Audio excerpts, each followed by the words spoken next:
প্রতি ইউনিয়নে একজন করে সারের ডিলার থাকার বিধান আরও 1 বছরের জন্য বহাল রাখার দাবি জানিয়েছে বাংলাদেশ ফার্টিলাইজার অ্যাসোসিয়েশন।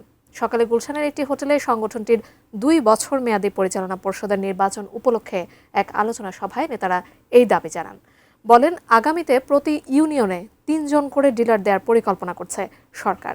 এটা কার্যকর হলে দেশে 6 থেকে 7 হাজার ডিলার বিপাকে পড়বেন বলে আশঙ্কা সংগঠনের নেতাদের। প্রতি ইউনিয়নে একজন ডিলার রাখার বর্তমান নিয়ম বহাল রাখার পাশাপাশি সারের কমিশন বাড়ানোরও দাবি জানান তারা। 11 জুলাই সংগঠনটির 2026-2028 2 বছর মেয়াদী পরিচালনা পর্ষদের নির্বাচন অনুষ্ঠিত হওয়ার কথা রয়েছে।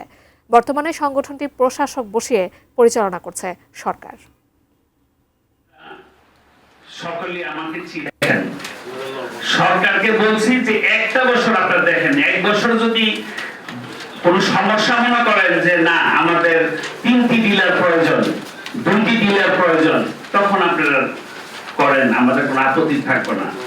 আর আমাদের মধ্যে যদি কোনো ডিলার ভুল ত্রুটি করে থাকে, অন্যায় করে থাকে, রাষ্ট্রের ক্ষতি করে, সার অন্য জায়গায় বিক্রি করে, এমন কোন ডিলারশিপ চলে যাবে, এমন কোন অপরাধ করে, সেটা আপনারা দরকার হলে বাতিল করবেন, আমরা সহযোগিতা করব।